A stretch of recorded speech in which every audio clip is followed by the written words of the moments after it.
Hello again, Rubber Band here with a redundant video. This is going to be my second video roughly based around this topic. So Generation 3 of my impressioning handle has come out and it's gone through some changes. So I'm going to go over a basic assembly video and then I'll probably do a couple more videos on how to use it as far as what I consider to be best practices. You know, it is a newer generation, some things have changed, measurements and the like. So when you get the handle, it will look something like this, disassembled. So let's go through what we've got here. Take everything out. So we've got our handle, and it's got two holes on each side of the key slot, and then we've also got a hole threaded and tapped for the back. Every one of these has a purpose, and let's go through them. So two of these are going to be kind of like secondary key holders, and the post is what I consider like the active side because that's what I would tighten down last. So let's go ahead and clamp up a key blank. So, we'll just clamp up a cut key since I've got cut keys more easily at hand. So what I like to do, I'll get my grub screws in here. So these are all 1/4 threaded. Every hole here, so you can thread in anything that you want. So I like to thread down just slightly proud of flush.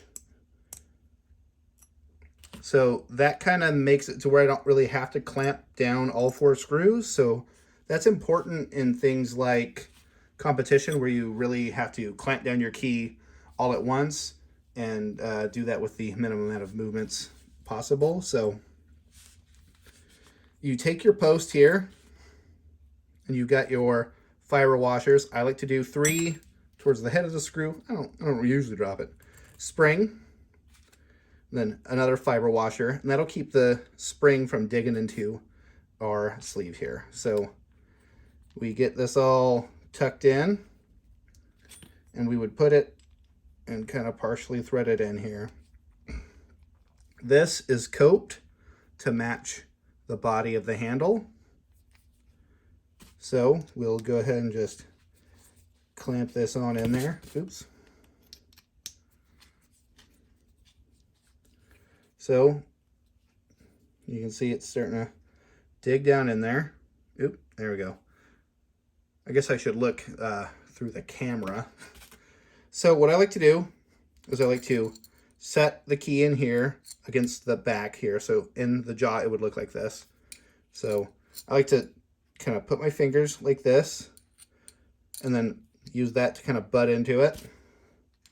And then I will clamp down on the back of the key. And I do, as much as possible, avoid clamping the keyhole. So, all right, clamp down like that. And then this is why I consider it active. It's the last one that I clamp down. And then I might come back here and create it a little bit because, as you can imagine, when this gets pushed into the key, it'll spread the jaw very slightly. So that's how you would clamp up a key. There are 4 cone point and 4 cup point set screws to allow you to kind of customize what's going on here. So when you were to put, if you were to put this into a lock, I like to use my right hand. Then I will reach over, I will apply torsion, and then I will rock up and down. And then I will let it relax, and I will push down.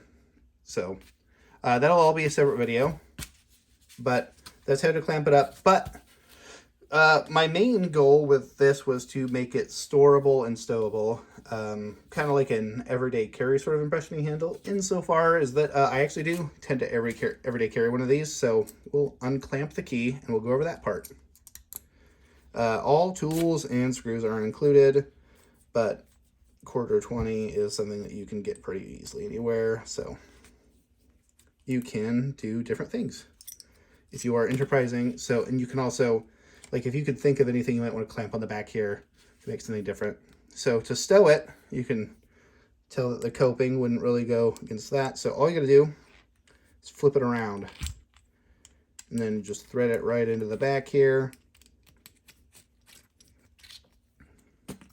And you're set. You can just kind of, I don't know, throw a rubber band over here and throw it in your pick kit. I have one of these that I carry in basically every kit. I've got a Moki kit, so that's what I usually keep this as far as the case. Now, the cool thing about this handle that I discovered quite by happenstance is that it is sort of modular. You can adapt it to do different things. I've managed to do it for this, so you might be able to find something else. So I will show you what that is. So if you want to pick lever locks, you need something to bind the bolt work and the like, and usually a good way to do that is with a cut key. So you've got a cut modified key like this, so this is what would drive the bolt work. You file away the rest so you would be able to get your wire, such as this one, and maneuver it around like this. In fact, I do have a video of me doing the same thing. I will link it in the description in case you want to watch that. So you can take your cut blank, however you want to jaw it, clamp it in here,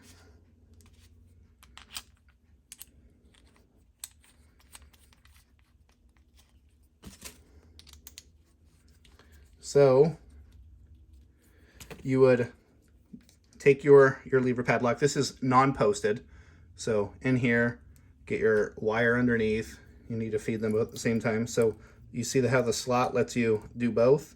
You would rotate it. You apply your heavy torsion like this as you picked your way through the levers. So this one in particular is a square padlock. So you can use this for two different things. You can use it for impressioning, its intended purpose, but also torsion assistance when you are picking your way through a lever padlock, or probably even like a mortise cassette or something similar, as long as it's lever. So wanted to walk you through the assembly and other secondary use of this, as well as its stowability. I consider that's probably pretty important, especially since this batch is out and it's got different measurements. These screw holes are closer together and a few other things. So anyway, thanks so much for watching. I've been Rubber Band, and if you have any other questions, I'm on Discord. You can email me. I've got a contact tab in this YouTube channel's description. So reach out if you want to know anything about these. I'm selling these on my site. I guess I'll be a shill and link that in my description too. They are $85. I have files for sale too. If you email me directly in the next week or so, I can probably get you a $10 off coupon code. And if you buy a file and impressioning handle from me, I can include a master padlock with 10 M1 blanks, so you can get started all for right around I think it's like $120 minus shipping. So anyway, thanks so much. I've been Rubber Band, and also thanks again, community, for helping me get this going. So much appreciated. Take care.